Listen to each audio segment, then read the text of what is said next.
අපි මේ යන්නේ බෞද්ධ ජනතාවට ඉතාමත් වටිනා තැනක් වෙන කිරින්ද රාජමහා විහාරයට. ඔයාලා හැමෝම දන්නවා මේ කිරින්ද රාජමහා විහාරය කියන්නේ විහාර මහා දේවිය ගොඩ බැහැපු තැන කියලා අපි හැමෝම ජනප්‍රවාදයේ සඳහන් වෙලා තියෙනවා කියලා දන්නවා. ඉතින් කවුද මේ විහාර මහා දේවිය කියලා කියන්නේ? කැලණිතිස්ස රජතුමාගේ එකම දියණිය. කිරින්ද රජමහා විහාරය මේ පිහිටලා තියෙන්නේ රටට දුර්භික්ෂයක් ආපු වෙලාවේ ඒ වෙනුවෙන් මුහුදට බිලිවෙන්න තම කැමැත්තෙන් ගියපු ඒ දියණිය, ඒ කියන්නේ විහාර මහා දේවිය ගොඩ බැහැපු තැන තමයි මෙතන. අපේ රට එක්සේසත් කරන්න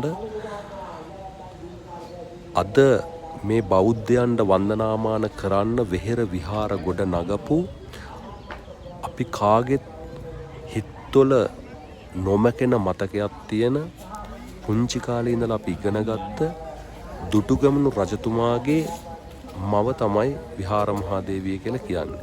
ඉතින් අද අපි කිරින්ද රාජමහා විහාරය වැඳ පුදා ගන්නට අද පොය දවසේ විශාල බැතිමතුන් පිරිසක් අතර මෙතන ඇවිල්ලා ඉන්නවා.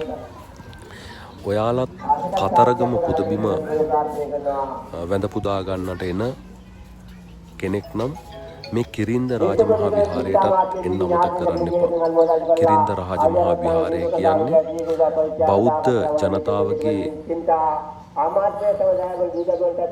වන්දනාමාන කළ යුතුම තැනක් බවට අද පත් වෙලා තියෙනවා. ඉතින් මේ කිරින්ද රාජමහා විහාරයට එන කෙනෙකුට කිරින්ද රාජමහා විහාරය වැඳ පුදා ගන්නටත් ඒ වගේම කිරින්ද මුහුද වෙරළට ඇවිල්ලා සතුටු වෙලා යන්න පුළුවන් එකම තැනක් විදිහට තමයි අද හඳුන්වන්නේ.